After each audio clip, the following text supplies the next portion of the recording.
Hello, my name is Dr. Paul Cottrell, and we are going to go over market updates for the S&P 500, treasuries, oil markets, natural gas markets. In addition, we're going to go over also the missile inventory. This was an analysis done by CSIS to get a better perspective on what is going on in the war with Iran. Please help support the work that I do by going to my website, the-studio-reykjavik.com. You can donate through Stripe, PayPal, or buy me a coffee on my homepage of this website. You can just click the link and donate. It's through the donations and the ones that are paid members to my Patreon channel, Substack channel, and buy me a coffee channel that help support the work that I do. All these videos are for free. You can also watch under broadcast audio archives of my podcasts. You can watch live streams that I do during the week and also read generated news that I just published yesterday. In addition, I have great products on my store, the-studio-reykjavik.com. You can get ebooks about finance, genomics, artificial intelligence, endocrinology. And you can also sign up for classes.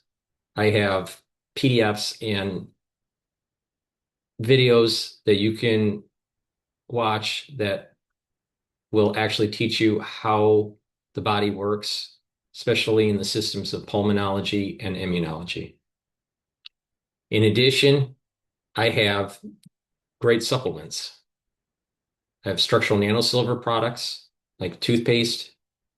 I have liquids like the Max 35 or Cleanse that will help to boost up your innate immune system. I have structural nanosilver gels that are great for skincare and to help neutralize during the cold season. You can get it in the tube form or in the quick dispenser form, like Renew. I also have in stock structural nanosilver soap. It's the peppermint version. And for drops and lozenges, I have honey and lemon, cherry flavor, manuka honey, and orange splash. For probiotics, I have a veggie cap version and a powdered version. This one on the screen here, probiotic, is the veggie cap version. You take it every day, and this will help to improve your gut biome, help with your digestion, help with your immune system. Good gut health starts by taking a high quality probiotic. And when you do this regularly, you're going to improve your skin, your brain function, your metabolism, even your immune system. And the multivitamin that I have on my store is easy to digest, and it will help to build that base that you need to slow down the aging process. It has vitamin A, C, D3, E, B1, B2, B3, B6, folate, B12, and biotin. So it's a great supplement and it's very easy to digest. In addition, I have C60. C60 is a very potent antioxidant. You can get it in a 2 ounce, a 4 ounce, or an 8 ounce configuration. You can get it in extra virgin olive oil, avocado oil, or MCT coconut oil. C60 needs to be suspended in oil for proper absorption. Take a teaspoon a day every day, and this will soak up the free radicals, help with your immune system, help with your endocrine system, even your cardiovascular system. It will also help with the health of your neurons. When you take this regularly, you're going to slow down the aging process, boost up your ATP, and improve your mitochondrial health. D3, very important for bone density, but also it's a cofactor for gene expression. And it helps to get cells to go into apoptosis if they're infected. So taking D3 every day is very important. Vitamin C, magnesium. It's very important for immune system, brain function, and also skin health. Magnesium also improves the efficacy of vitamin D3. Omega-3 helps with your cardiovascular health. Ashwagandha root helps to control your cortisol levels and your blood glucose levels. Good Night formula helps you to get into the 3 to 5 cycles of REM sleep and deep sleep. It has tryptophan, melatonin, GABA, and passion flower. And by getting into those cycles of REM sleep and deep sleep, you're detoxifying your central nervous system, consolidating memory, and you're well rested. This version of the probiotic is the powdered version. And again, taking a good probiotic is super important for a foundation for good health. Resveratrol.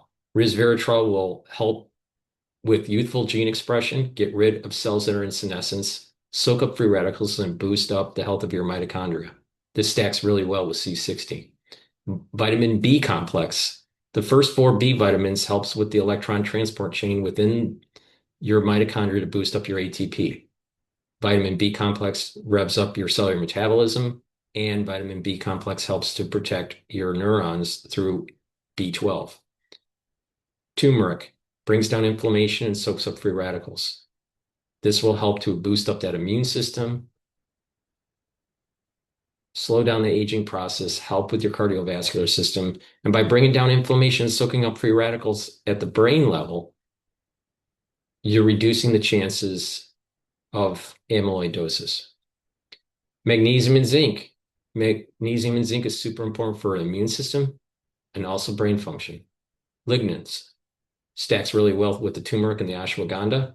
It soaks up the free radicals, brings down inflammation, helps with the immune system and endocrine system. Collagen will help with your musculature, your skin, your nails, your hair, your bone density, even your joint health. Very important. It stacks really well with collagen that I'll be talking about shortly. Digestive enzyme complex will break up the proteins, carbohydrates, and lipids for proper absorption and reduce the load on your pancreas. Super important for digestion. Clarity factor gets rid of that brain fog and allows you to concentrate. Taking it every day will allow you to build the positive neuroplasticity so your neural network is improved. You'll think better and you'll have better memory over time. Olive leaf extract brings down inflammation and soaks up free radicals and helps to control the lipid profile. And when you do that, you're boosting up your immune system and you are helping your cardiovascular system. Zeolite. This is going to soak up your heavy metals, toxins, and chemicals and allows you to urinate them out within about 6 to 8 hours. Zeolite's really important to detoxify your body. You can take 3 small drops each day, drink it with filtered water to detoxify your body. Myotrol. Myotrol will help to build muscle. It has polyphenols, flavonoids, and lignans to help with the gene expression to build muscle and to maintain muscle. This is really important to take every day and do a little bit of resistance training throughout the week to allow you to build muscle. For ones that are 40 years of age or older, this supplement is super important. Now, if you're an athlete, younger or older, you'll benefit with Myotrol to build strength. And Myotrol stacks really well with the Gladiator barley that I'll be talking shortly. Boomer Boost has 68 nutrients to help you to slow down the aging process. It is very comprehensive. It's a great stack. And this will help to build the cardiovascular health, build musculature, help with cellular regeneration, helps with brain function, slows down the aging process, boosts up your metabolism, soaks up free radicals, improves your vitality. Your energy levels will improve. This is a great supplement that you should be taking every day. It stacks really well with the Gladiator barley or heirloom barley. Gladiator barley will soak up free radicals through superoxide dismutase, detoxify your body, and help you to build muscle. So if you are looking to build some muscle mass or improve your musculature, Gladiator barley is perfect for you, and it has the added benefits of bringing down inflammation. So you're going to notice that you're recovering from your workout much quicker. Now, heirloom barley is very similar to gladiator barley, but it's not focused on the strength gains. It's helping with the detoxification of the body, bringing down inflammation, and soaking up free radicals. Either one of them will help with controlling A1C levels, and it really helps when you stack it with the Boomer Boost to help to control the A1C levels.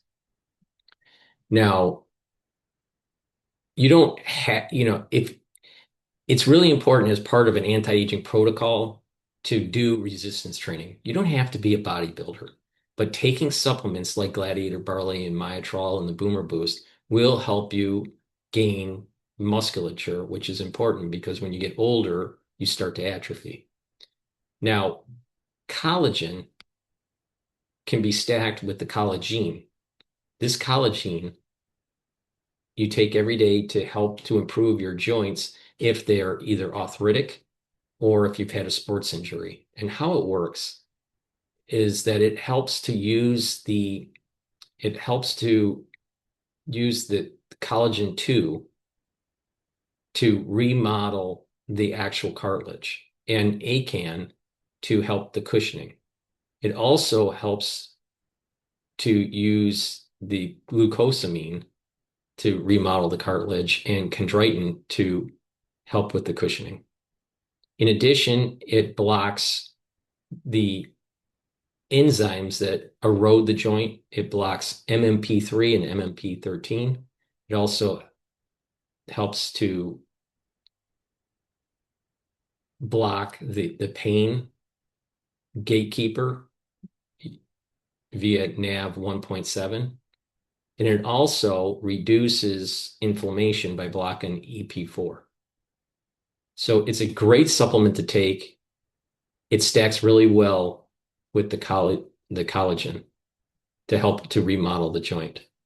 So what's important here is that you can take the collagen to remodel the joint that's arthritic or has a sports injury. You can take the collagen to have the peptides as the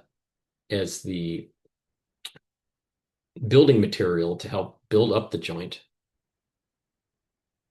In addition, the heirloom barley and the gladiator barley, because it brings down inflammation, it'll help to reduce that erosion of the joint and help you to build it up. Now, in terms of pain, I have a new product on my store, Super Strong Relief. This works within about 90 seconds. It's a topical. If you have a bruise, a sprain, sore muscles, or even a headache or arthritic pain, apply it in the area and the pain will be lessened or eliminated. It's for temporary relief, but it's very fast. It's very effective. Now, so if you're trying to remodel, let's say, your joints and you have arthritic pain, I suggest getting the collagen, the super strong relief to cut the pain, and the collagen to help to have the ingredients, the building blocks to help the collagen to build up that joint. But over time, you can remodel your joints and improve your arthritis. And I also have anti-aging boxes. I've curated them at different price points to allow you to start on your health journey. There are anti-aging advanced boxes and deluxe boxes and super deluxe boxes, also skincare boxes, longevity boxes, and they're cheaper than if you bought them separately, separate products. So with that, please go to my store, the-studio-reykjavik.com, get the great supplements that I offer, and help support the work that I do. All right, with that, I want to share the screen that will go over the actual updates of the market.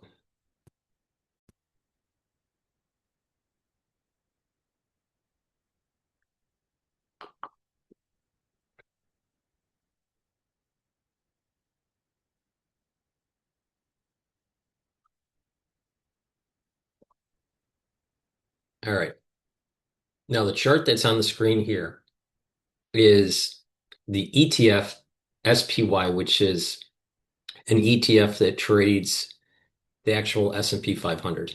It's non-leveraged, and it's a great way to understand where the financial markets in the United States are going. And as you can see, we're at a near all-time high at the close of Friday is just below the all-time high of 724. All right. So what we have is uh, a resistance level. Remember what I was saying that the when I was saying last week, we had a resistance level at 720. Well, we broke that. So now the next resistance level is going to be 740. Now I have a target for SPY for year end at 740 to 780. But as we get closer to July, I may move that target up to 800. Now, so the next resistance level is 740. The support level right now is at 720. And you have a support level, very important because it's 00, support level at 700. And you have another major support level because it's the 23% retracement at 667. Okay. So if we do have a sell-off in the market, you can start buying, especially if it hits 700 and gets near the 670 mark. That would be good buying points. But most likely, this is going to start to tick up further and bounce off of the 740. So in terms of equities, doing really well. And this is in spite of what's going on in Iran. We still have extended ceasefire, but negotiations are failing between the United States and Iran. Oil is a different story. Now, last week I was saying that perhaps we are building a head and shoulder pattern. That this is the shoulder, this is the neck, and this is the head, the neck. And then I thought we were building up the next shoulder, but it's broken. With this big movement up and past the 104 mark, I don't think that this is shoulder pattern anymore. I think it's broken. So I'm going to stop talking about shoulder patterns. If it hovered a little bit at around the 100 mark, maybe below the 104 mark, I would have thought that maybe a shoulder pattern was developing, but I think this is nullified. All right, so what does that mean for oil? That means that, okay, we've had a few trading days that was above 104, and then it closed at 102. 104 is a resistance level, but it may become a support level, especially if things get worse in the Middle East and drug out. Now, if you look at this support level here, we have a support level at 94.84. Okay. So 94, so close to 95. That's the 38% retracement from the low, which was 54, to the high, which was 119 for the energy futures for oil, for WTI. And 23% retracement is the 104 mark. So 104 is a resistance level,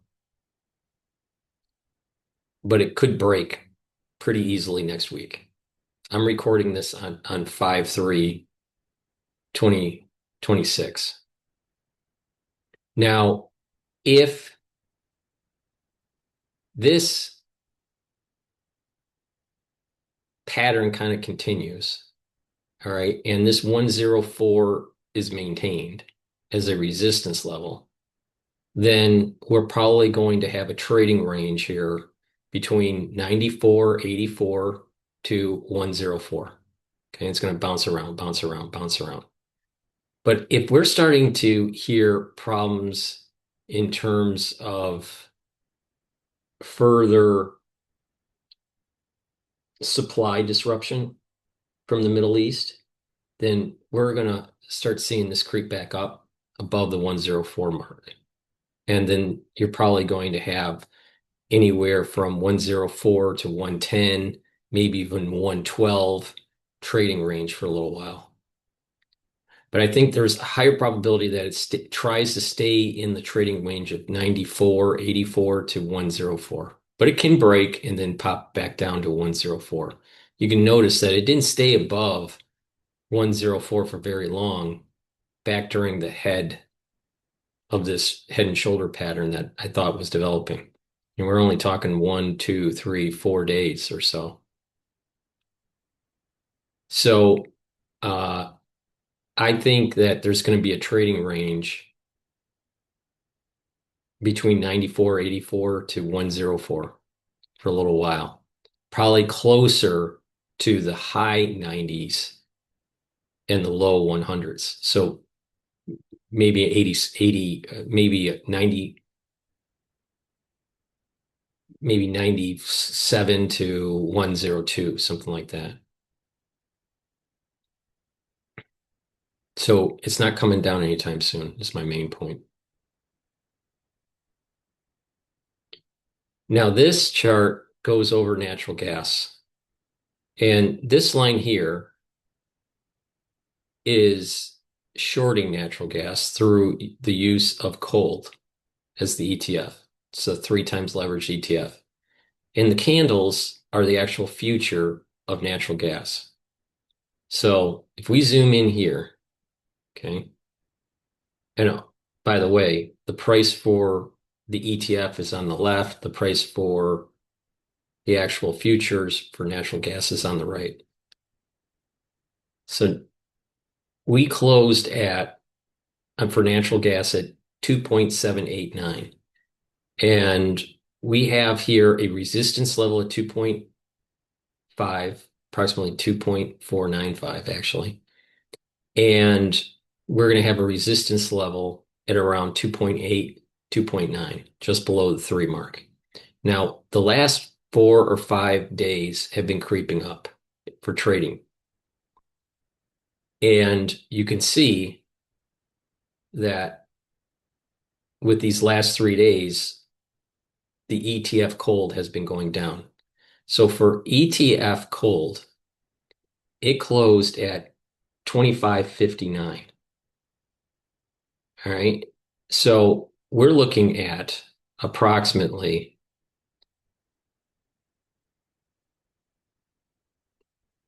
around 28 as a resistance level for cold and a support level at approximately 25, maybe 24, 25, 24.50. So resistance level for cold is approximately 28, and support level for cold is going to be at approximately around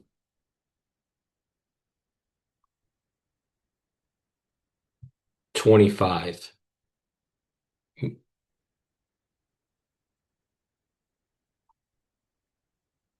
No, not 25. 22, 20, 24.50. 24.50. Right? 24.50 support level and resistance level 28. So for this to go, because it's shorting, this is a shorting ETF. If this continues to go up, if this future price continues to go up, this will continue to go down. If it starts to bounce off of that 3 mark or 2.8, 2.9, and starts to go back down towards the 2.5, then this ETF will start to creep back up towards the 4 point, start to creep back up to 28. Okay. So that's what's going on here. You can kind of see that there's a spread, you kind of play this, you kind of play the spread here. As the natural gas starts to go down, the spread increases, right? And then once the natural gas starts to go up, the spread starts to go down.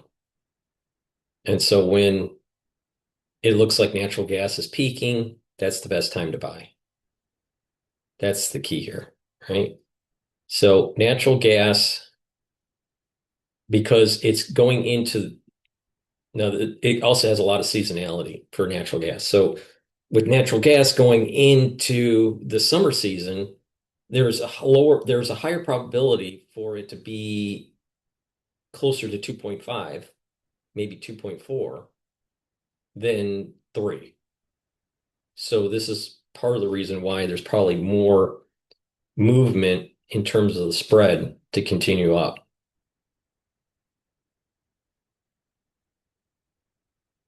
But the last 3 trading days, natural gas has been creeping up.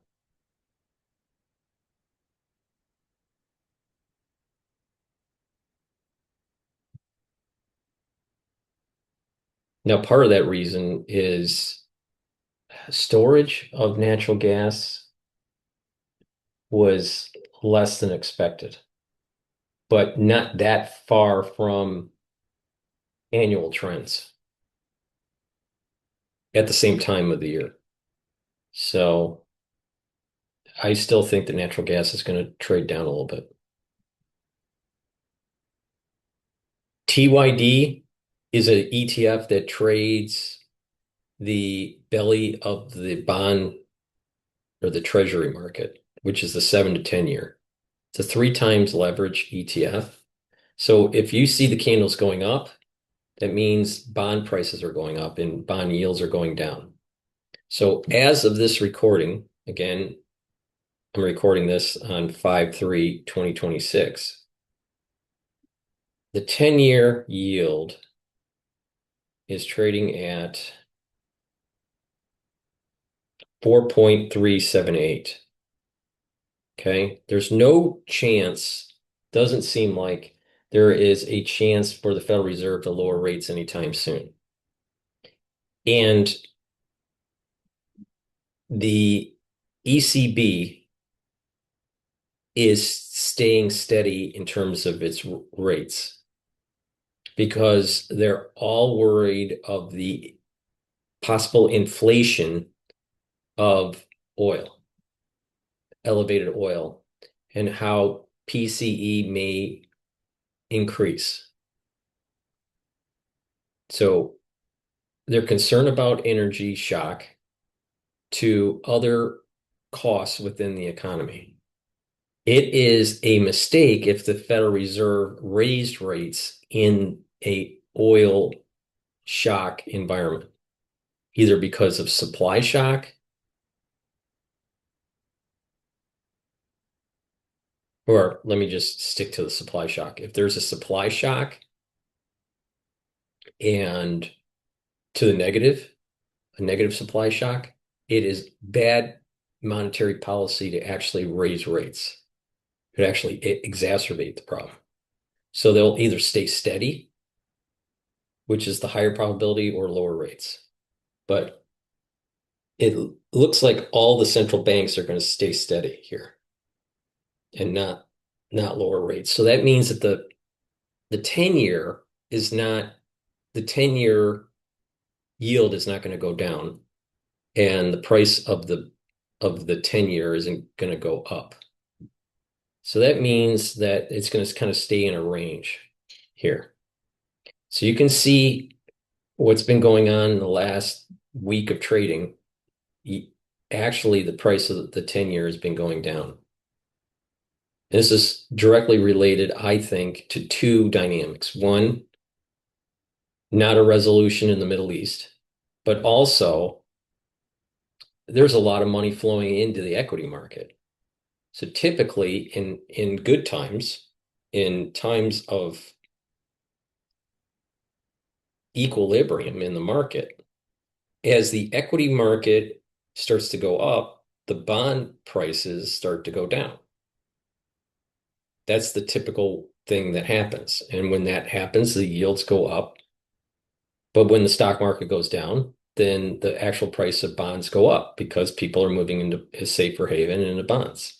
So we've been seeing the last week or so of trading coinciding with this uptick in the actual equity market. So things are actually stable. Now, as the equities, if it stays in equilibrium and as the Federal Reserve stays neutral in terms of changing rates and the currency is stable, which it is, then what we'll see is equities will go up and the actual 10-year bond price will slightly go down.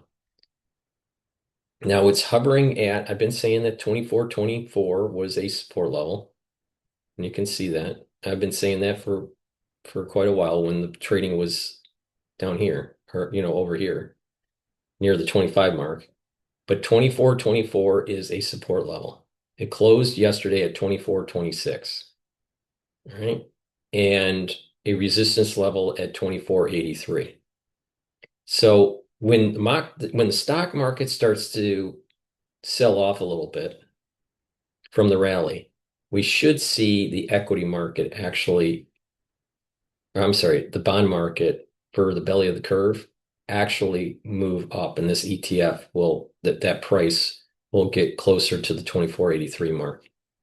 So we probably have a trading range here. This is the main point that I'm making here. If there's a little bit of a sell-off in the equities, we should see TYD move closer to 24.83. If the equity market continues to rally and approach 740 for SPY, then we may see it break the 24.24 support level and get closer to 24. So we have another support level at 24. We have a support level at 24.24, and then we have a resistance level at 24.83 for the 7 to 10 year 3 times leverage ETF TYD. But I think it's heavily predicated on what happens with the equity market. The equity market keeps rallying. I suspect that this belly of the curve, the price of the 7 to 10 year will actually go down a little bit. And so we're going to see probably the yields approaching maybe 4.4. Because the yield right now is at 4.378. It might be trading at, if it approaches 740 for SPY, it might be trading at 4.39. Okay. This chart has the yield for the 30-year, the yield for the 10-year, the Federal Reserve rate, and then the spread between the 30-10. Now, the 30-year yield ended on Friday at 4.98. The Treasury, according to this chart, it's trading at 4.4 for the 10. And as of this recording, it's trading at 4.37. And the spread is at about 0.58. Now, what's important to realize is the Federal Reserve is holding. So whatever they're doing, they're not affecting the actual movement of this. If they were lowering rates, then most likely the yields would go down. Now, it's looking like that the 10 moves faster than the 30. So if equities continue to rise and the price of the 10 goes down, then this will continue to go up. And as that is happening, you may actually see the spread coming down even more. You can kind of see that the slope of this yield is higher from this point to this point. It's at a higher slope than from this point to this point for the 30. All right. So the 10 slope is higher. So the velocity of the change in yield is higher for the 10 than the 30, and therefore the spread is not staying steady, it's actually going down.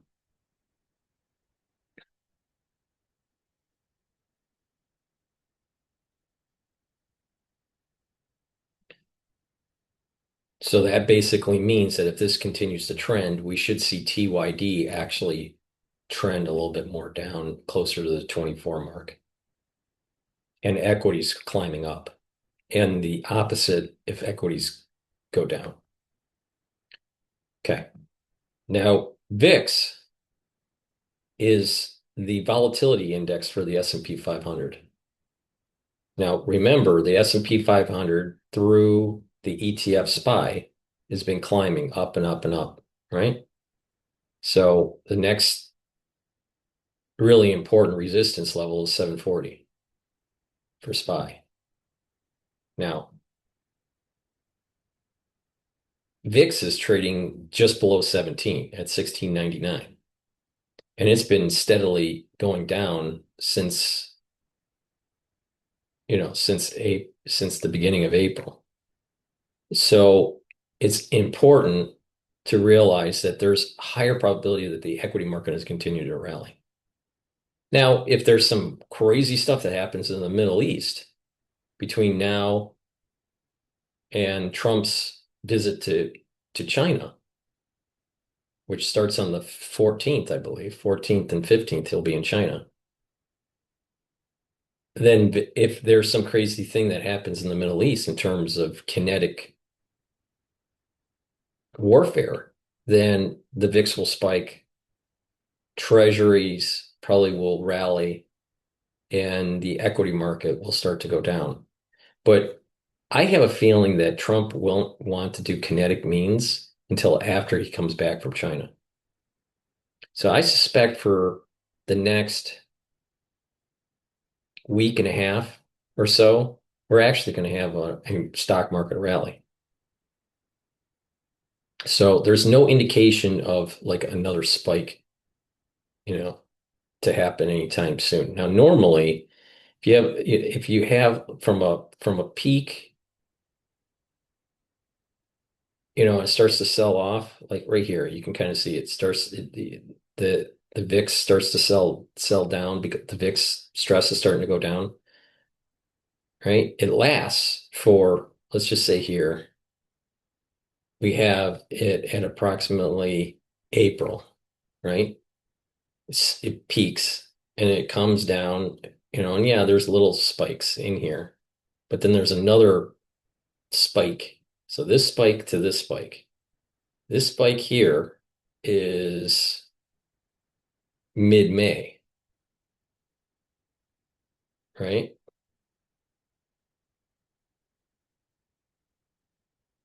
Looks like mid-May. Is it mid-May? Yeah. Well, a little bit more than mid-May. Mid-May. It's closer to the end of May. So the end of May, and this right here, spike, let's just say started April. So you have April, May,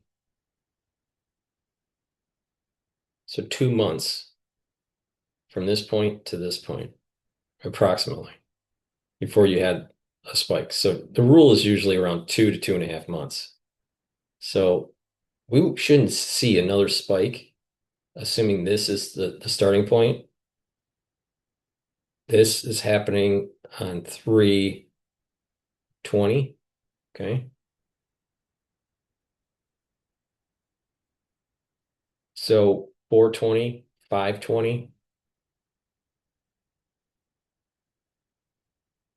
We may see something happen at the end of May, which coincides with Trump getting out of China.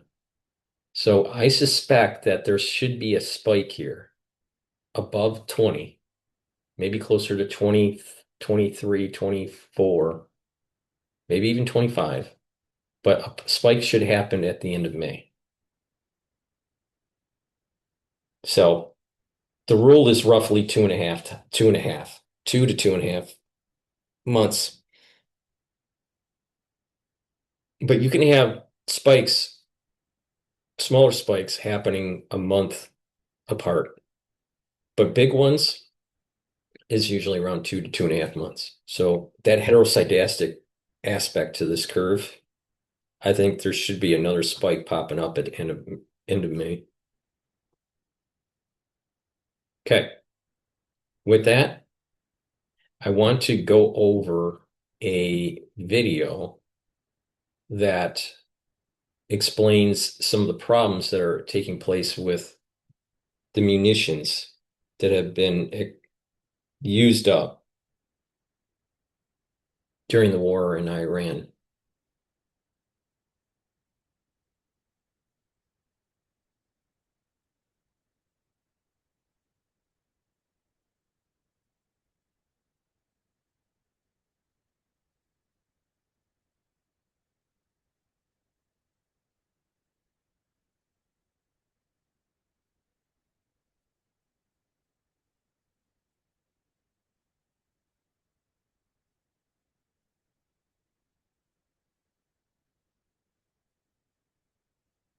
Welcome. I'm Mark Cancian, a senior advisor at CSIS, and I'm joined by Chris Park, a research associate, and we're here to talk about our recent study, Last Rounds, looking at the status of key munitions at the ceasefire of the Iranian conflict. Before getting into the results of the study, I want to talk a little about why we did it, and there were three reasons. The first is that we tracked U.S. aid to Ukraine throughout the war, and we saw just how modern conflicts use munitions and the very high rate at which that usage occurs. Second, we conducted a series of war games on a U.S.-China conflict in the Western Pacific, and these 70 war games again showed the high usage of munitions, in this case particularly air and naval munitions. And finally, for the current conflict, we did some analysis on the cost of the war, and munitions were a major part of that. The study brought together what we had seen about the usage of munitions in Ukraine and in war games about the Western Pacific with what we could see about munitions usage in this conflict. So the actual inventory numbers are classified. What we've done is use publicly available information to come up with best estimates grounded in numbers the United States Department of Defense has released. And the estimates came in two parts, as you can see in the summary graphic we have on the screen. The first part is the estimated pre-war inventories of some of these munitions. And the second part was the estimated use, the expenditures in the current campaign. So how do we do this? So the first part, the inventory, the pre-war inventory. The starting point there was the annual U.S. Department of Defense budget justification documents that detailed the number of missiles produced each year. We've included the ones delivered to U.S. stockpiles in the last 20 years. From that number, we took away a set number for non-operational uses like lot testing or training. We've also, where needed, took away numbers known to have been used in past campaigns. So that's how we got to the pre-war inventory numbers. For the expenditures in the Iran war, the 2026 Iran war, the starting point here again was some of the numbers released by the Pentagon. There was periodic updates from the United States Central Command. There's also statements from senior officials that informed the direction and the scope of the campaign. And from that number, we've filled in the blanks with the numbers released by the Israelis and some of our Gulf Coalition partners, historic patterns of usage, and also the known regional order of battle, which we will go over in the map we have in front of us today. And we've refined the methodology since the beginning of the war as more information has come out, and we continue to do that work. In the next couple of minutes, we are going to walk through some of the numbers up on this summary table. And really the starting point here is the American strike campaign, the 39-day strike campaign against Iran. CENTCOM has reported that U.S. forces have struck over 13,000 targets in the 39 days. On top of all that, Israelis also conducted about 10,000 strikes. I want to make 3 points on this graph here. First, you can see at the very beginning, very high level of U.S. strikes, and that occurred because the pilots, the air crew, the aircraft were all fresh, and the target sets that the Central Command had were also full. As time went on, air crew needed rest, aircraft needed maintenance, and it took time to develop additional targets. The second thing is that there was a transition here from long-range precision strike to shorter range, and Chris will talk about that later. And finally, overall, the United States conducted about 330 strikes per day, although the number varied from about 100 to 500 a day. Now we'll start taking a look at the individual munitions. This is a picture of a Tomahawk launch. Tomahawk is a sea-launched, long-range precision cruise missile. It's launched from surface ships and submarines. And for this conflict, there were two major launch positions. The first one was in the Eastern Mediterranean. Here, there was the USS Bainbridge and several other destroyers here fired from the Eastern Mediterranean into Iran, going over Iraq, and there were pictures of these missiles flying over Iraq. The second set is over here in the Arabian Sea, over here. These also fired long range into southern Iran. It's important to note that there are no U.S. forces in the Gulf itself firing at this time. The Gulf is much too confined for naval forces during a conflict, and it was only right at the ceasefire the United States sent two destroyers in, and they have not launched any missiles from inside the Gulf. This graphic shows the usage of Tomahawks in past campaigns. You can see that it was first used in Desert Storm. Here, it has been used extensively over the years. Most recently, it was used against insurgents in Nigeria in December, Christmas Day of 2025. And we did this analysis on past campaigns as an element of our calculations about inventories and how many we had at the beginning of this conflict. TLAMs have been used extensively, as you can see here, because they're long range and don't put platforms into any danger. And the second thing is because they're on ships, they can move around and therefore don't need any permissions to get into firing position. So what does the inventory of Tomahawk missiles look like at the ceasefire? The Washington Post first reported 4 weeks into the Iran war that U.S. forces have fired around 850 Tomahawk missiles. The Wall Street Journal subsequently reported in the last week that U.S. forces have launched over 1,000.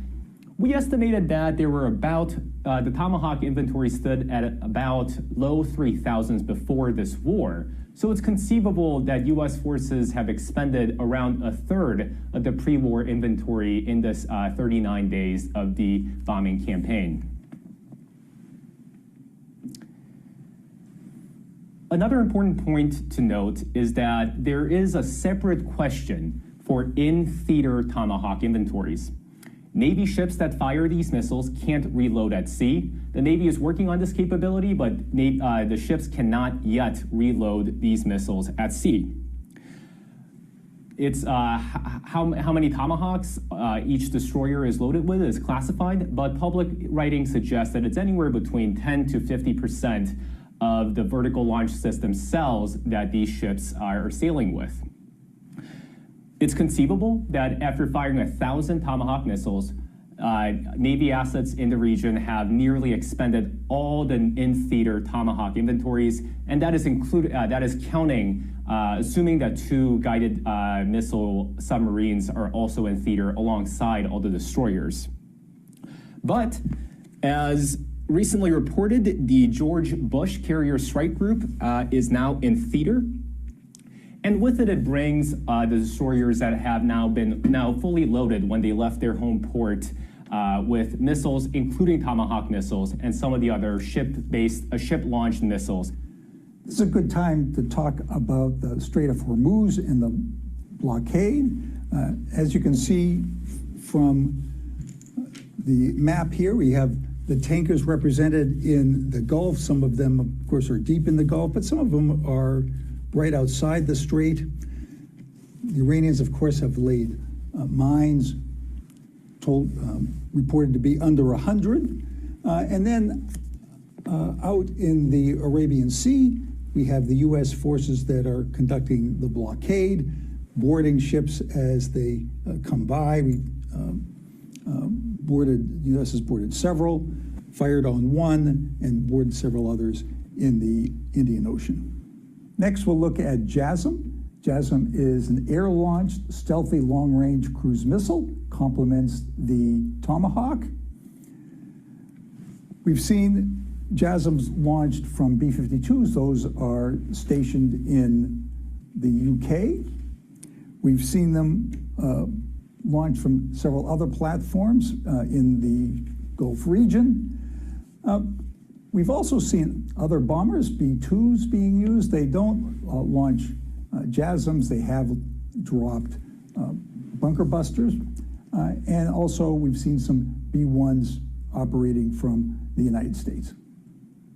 Alongside the bombers we just placed on the map here, the United States has conducted a weeks-long buildup of air assets into the Middle East leading up to the start of Operation Epic Fury. These included F-22s that were spotted in some Israeli base in the Negev desert. And, overhead imagery during this buildup showed over 60 fighter jets in Jordan.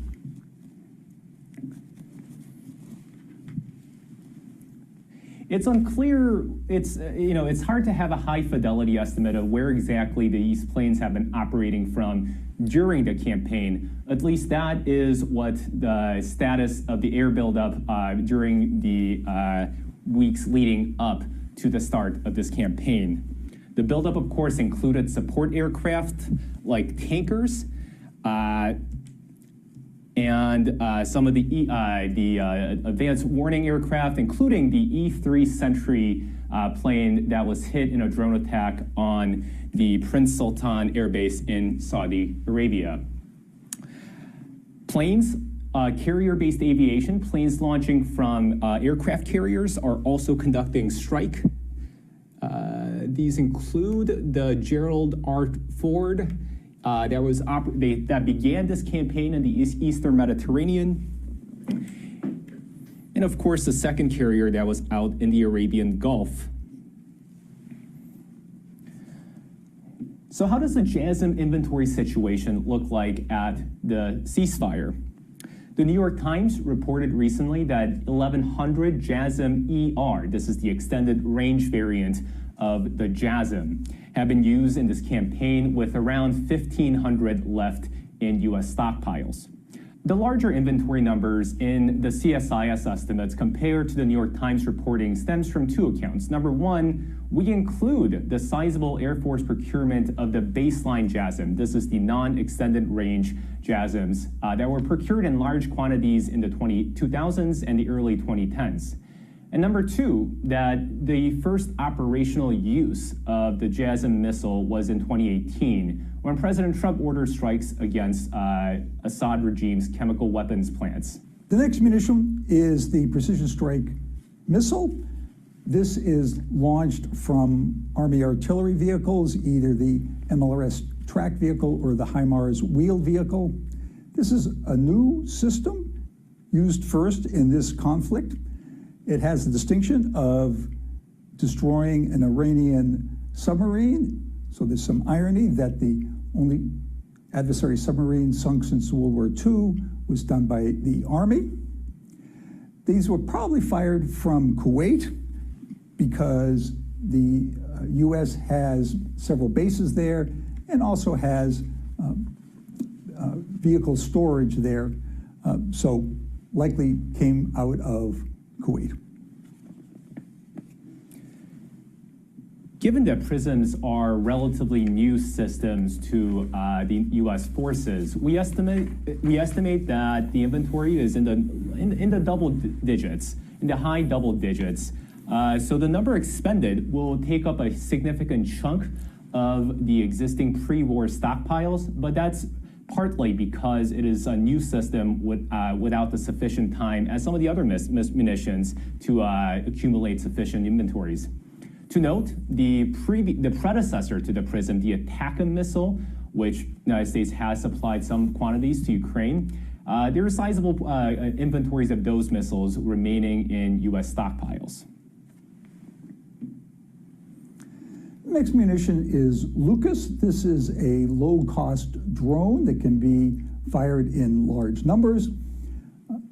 It was copied from the Iranian Shahed drone, which ironically Russia also copied. So Iran has spawned two offshoots of its original design. Lucas is suitable for swarming, although in this conflict it's relatively new, so the numbers weren't there for large swarms.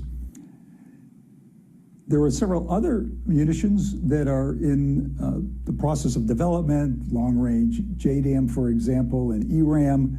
These are lower-cost, medium-range missiles to fill that gap between the very inexpensive drones and the very expensive long-range munitions like JASSM and Tomahawk. We do want to make the point that not all of our inventories are short. There are a number of munitions where the United States has large inventories. You can see some of those here. These are mostly shorter range munitions, so the United States needs air superiority. We have that now over Iran. These munitions are not going to go short. So when the president says that the United States has adequate inventories in certain categories, that's a fair comment to make. There is another point to be made here on the plentiful short-range munitions that is readily available in U.S. inventories, not only from the standpoint of the inventories, but the standpoint of costs. This week, the Pentagon comptroller said in a House Armed Services Committee hearing that the DoD estimate for Iran war costs is around $25 billion. The New York Times previously reported that some DoD officials have briefed Congress that the war has cost around $11.3 billion by the first week. CSIS, Professor Cansey and I have estimated that the war has cost $16.5 billion by the 12th day. And our colleagues over at the American Enterprise Institute estimated that, by the ceasefire, the Iran war costs have accumulated somewhere between $25 and $35 billion. But beyond the top line figure, it is important to stress here that the American operational success in suppressing Iranian air defense capabilities have driven down the war cost. You'll see that the expenditures of expensive munitions were very high in the beginning, And as Secretary of Defense Pete Hegseth has talked about, the point of munitions transition, where more of these, JDAMs and the cheaper, more plentiful munitions have been used, have driven down the cost. And just to illustrate the difference, a single shot of the JASSM, the long-range cruise missile, cost about $2.5 million.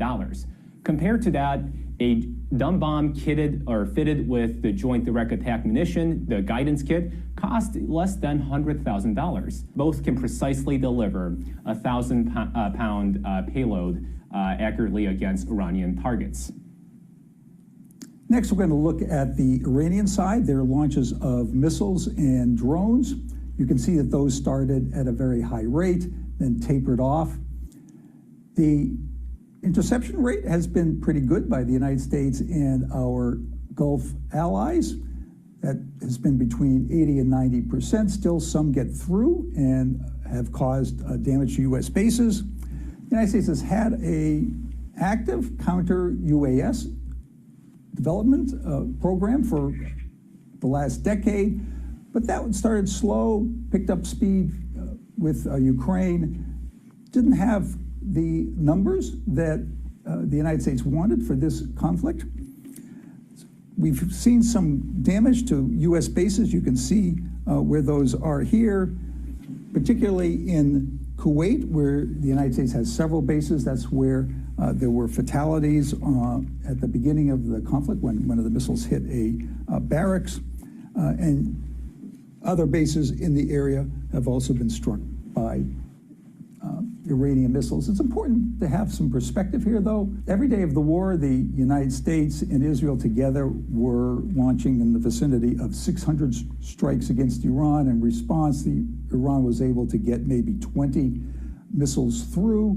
So it was not a tit-for-tat situation. The attacks were very lopsided. The problem is that because of Iranian restrictions on the internet, very little could be seen about the attacks on Iran, whereas a lot could be seen about attacks in the Gulf. The next munitions we'll look at are the SM-3 and the SM-6. SM-3 is an anti-missile missile, and SM-6 is anti-air, anti-missile, and has some capability against ballistic missiles. Those have been fired from 3 locations. Some in the Eastern Mediterranean, as we saw with Tomahawks, some from the Red Sea, and then also some from the Arabian Sea. Because of the geography, these have been used less intensively than some of the land-based systems. And the inventory numbers that we have estimated show that employment pattern.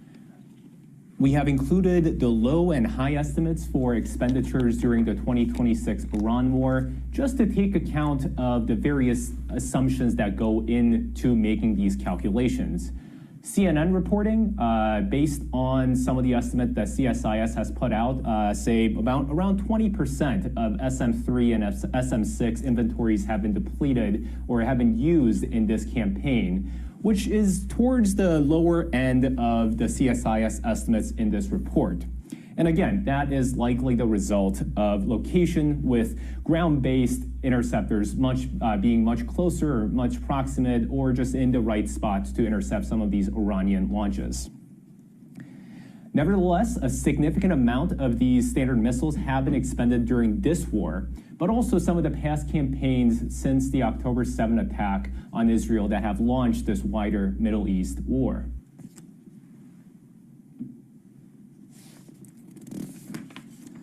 The next munitions we're going to look at are Patriot and THAAD. These are anti-ballistic missile munitions. They are stationed throughout the Gulf region because Israel has its own set of missiles. They don't use U.S. missiles, but many of our Gulf allies do. We have at least one THAAD battery, the U.S., in Jordan, that its radar was apparently damaged by Iranian attacks. And then the Gulf allies have their own air defenses, missile defenses. The Saudis, for example, have THAAD. and the UAE also has THAAD. Saudis have Patriot. So they have their own defensive systems, and the United States is supplementing them. For inventories, the THAAD issue is probably the most acute among the seven munitions we have, seven critical munitions we have discussed here today. And that's after especially more than 150 have reportedly been used during the 12-day war in 2025. The potential loss or damage of at least one THAAD radar that helps support these batteries will hurt even more and open up a capability gap. The United States, the Missile Defense Agency has procured around 11 of these radars, and it will take time and a lot of money to replace any losses and damages. For Patriot inventory, the latest version of the Patriot is what is called the PAC-3 MSC. It stands for Patriot Advanced Capability 3 Missile Segment Enhancement. In our inventory calculations, we've included the previous variant of the Patriot interceptor, the non-MSC PAC-3. That explains why our inventory numbers of the Patriot missile may be higher than some of the other estimates that's going around. Next, we're going to talk about some low-cost air defense systems. Cost is a major concern about our ability to counter drones. Here you see some of the systems that the United States has been using. In the upper right there, you can see a drone that's designed to take down another drone. U.S. has systems called Roadrunner and Coyote.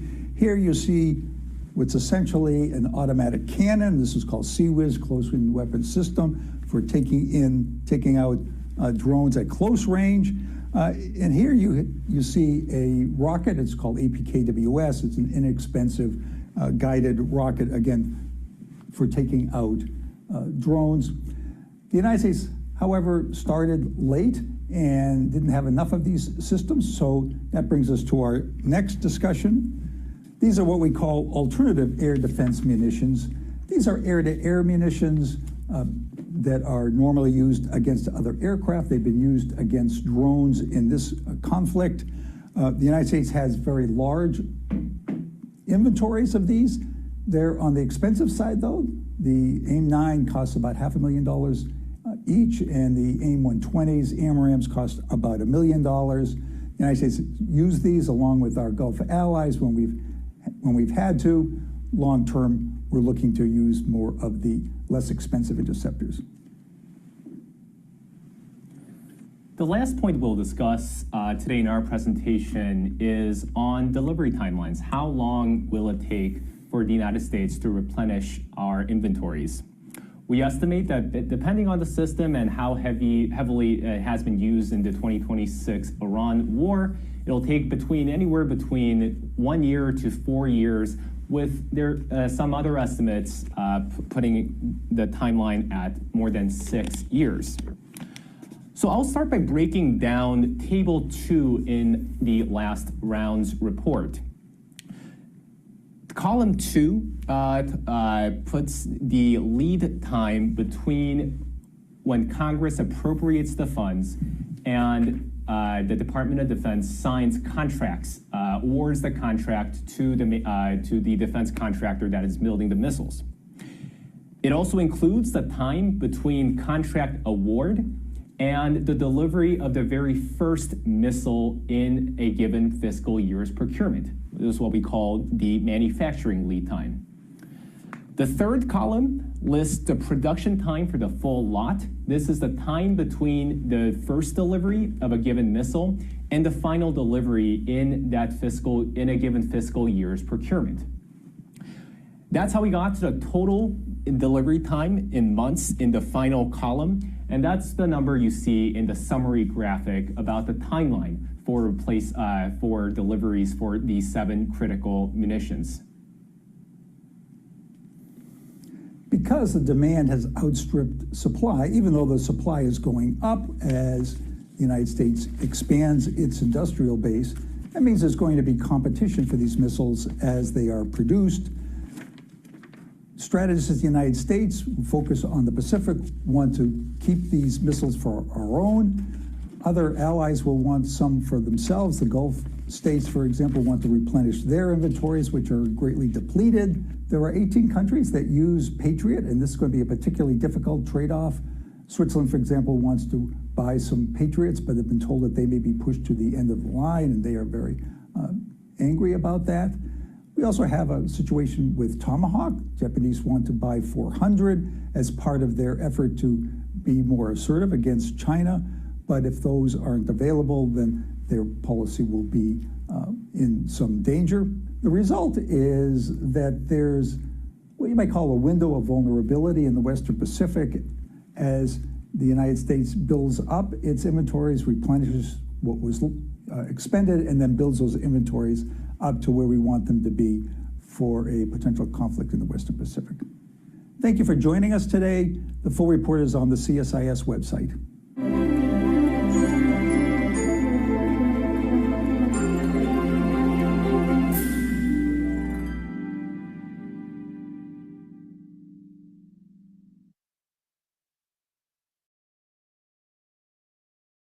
This is the AC device my team spent 3.